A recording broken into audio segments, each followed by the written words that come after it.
Okay, that's it. There's my mooring buoy, empty. As you can see, sailing away from the buoy under sail. Beautiful sunshine, glorious weather.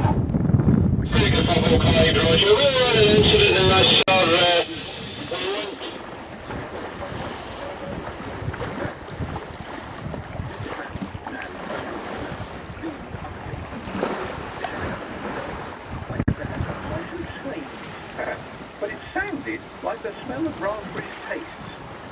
Really? Oh, I suppose that's all right then. And you really feel okay in yourself?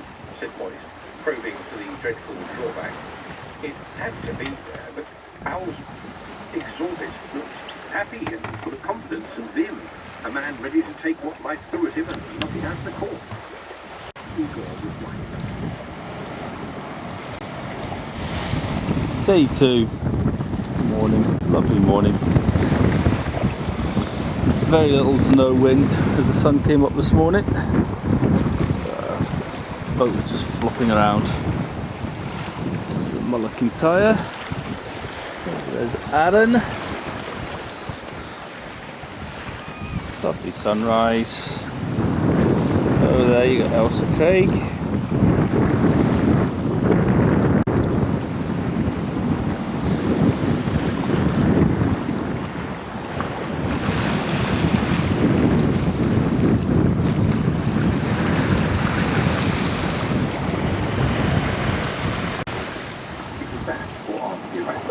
Besides, the sweet and big and coarse cabin, and it was something to do on the news bed.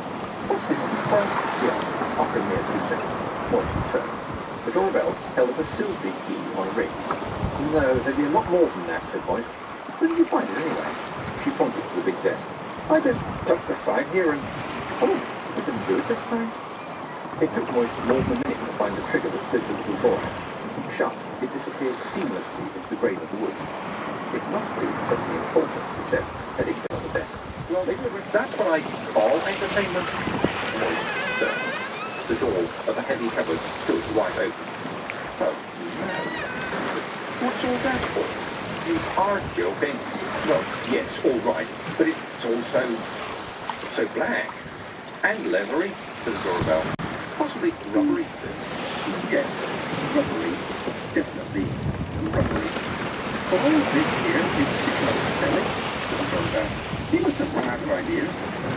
Find the best ideas to have. You empty little guy. Try and make shit cause some more on the slide and flip it out. Well done, Ken. Oh, never tell me what pulling out a little bag for me and flicking it over the blank page. Look at the old boy's journal. Years and years ago. But publish it to make a fortune? The doorbell kicked me. No, nothing at all. No, you don't understand. There may be something here about Mr. Baker who growled under his breath, although that would probably constitute assault. Now, fully dressed, he went for a walk along endless corridors. The watch had put along new guards in the bank tonight. Captain Carrie was clever, you had to give him that. They were trolls. Trolls were very hard to talk around to your point of view. He could sense them watching him everywhere he went. There wasn't one very traditional, Igor agreed. It put hairs on your chest. Yes, she used to complain about that. Is this an alcoholic beverage? Said Hubert nervously. Absolutely not, said Boyce. My granny never touched alcohol. He thought for a moment and then added, except maybe aftershave. Splots made from tree bark. Oh, well, that sounds nice, said Hubert. He said, rolling his eyes to indicate the nervous Hubert. My fault. I'm disturbing you good people, said Boyce, emptying the cup one go. Any minute now that the birds Ah, yes, slot, thought Boyce. It contained herbs and all that naturally survived. But a cup of hot slop got men out of bed and off to work when there was 6 feet of snow outside and the well was raised. It left him clear-headed. He said his goodbyes, even as they were his reliefs, and headed back up the length of the undercroft, the light from the moon pushing his shadow in front of him. Trolls really wasn't close, but it had nothing to do. There was nothing to grab hold of, to worry a solution from. And now also, the country edition of the Times would be out, and very shortly after. She didn't turn up while he was getting dressed, either. And there was no copy of the Times on his desk. His suit needed pressing, too. He eventually found her. You've been reading a new book. But not one by Lady Tiree Wagon, I'll wager. No, because she is out of touch with modern thought. I laugh with scorn. Yes, I imagine she would be, said Moist thoughtfully.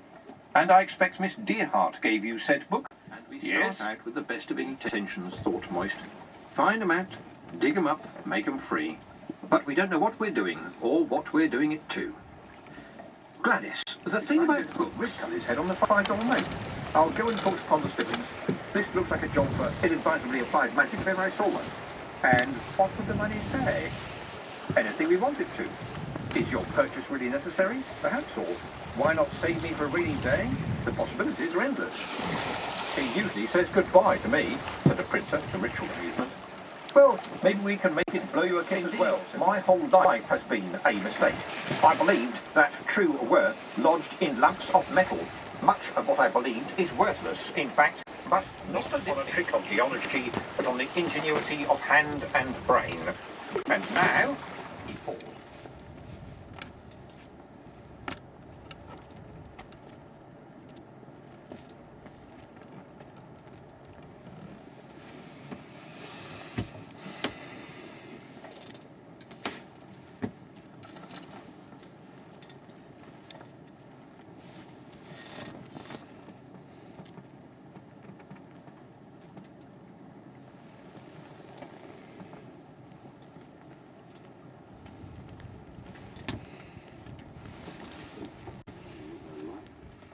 There we go, on the horizon, first square we got, tall ship. She sat in one of the high-backed matching chairs, her hands clasped in her lap, only her eyes moving as Adam Bolitho strode restlessly about the study. The fire in the grate had all but died, but the door was closed. They would not be disturbed. Her cloak was still lying. Well, we're coming to the end of day 2. And all I've been doing is potting around between the Mullican Tyre, Isla and Jura. Been going absolutely nowhere all day. Well, certainly in the late morning, early afternoon. It's now 5 o'clock. You'd almost think it was 10 o'clock the way the sun's coming down. Did get to see a minke whale. I think that's another one just came up there. You may have got it on camera, not sure. So anyway, just bobbing along, going nowhere. Tall ship struggled. It went up between the islands. I don't want to go between the islands. Keep well away from land. That was my motto. So the idea was to go up there, the west of Jura, straight up. Can't get past it. Just couldn't get past that point.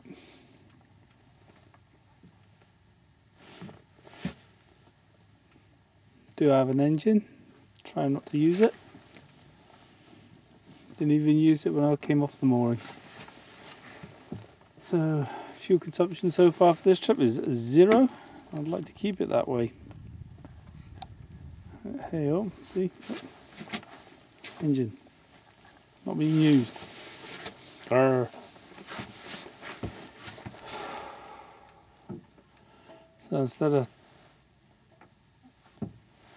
worrying about high weather and gale forces, and it's been nothing. The force 2 at the most today. Mostly 1. Got a little ripple and zephyr. Just tossing around. Managed to make some way up the north end of Kintyre. Tried to get back again. Tide just took me down. Back to where I started. Ah, mensch.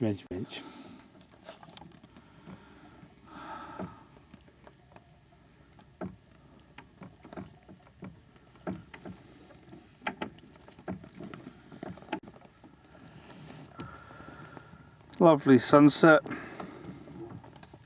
No wind.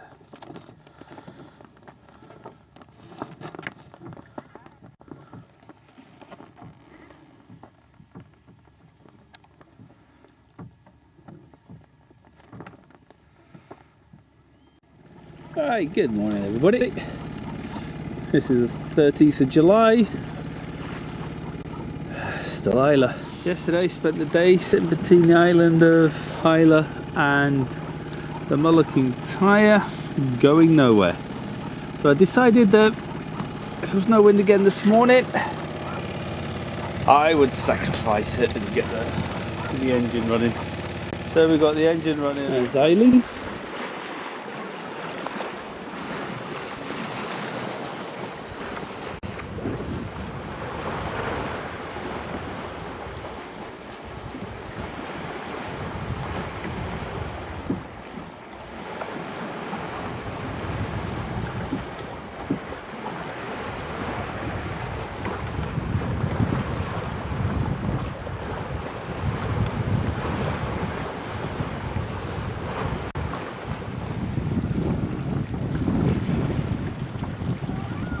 Here's Heinz working away.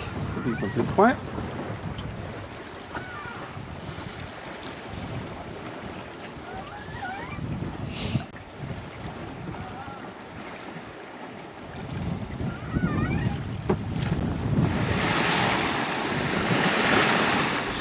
There we go, Port Charlotte.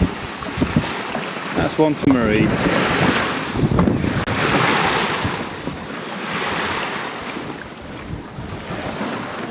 Heinz working away, doing a good job. Probably a place where he likes to float. I've anchored the night over there and then moved inshore as the rising tide to go and get some fuel. As you can see, battering along quite nicely.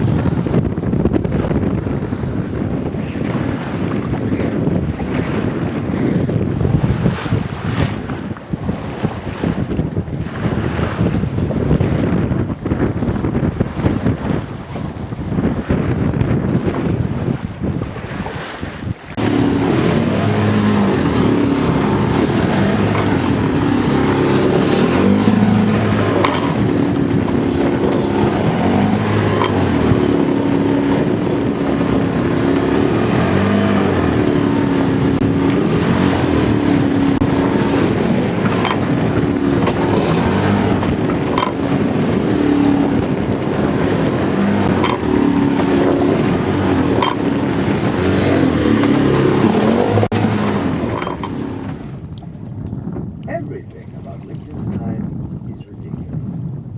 For a start, it is ridiculously small.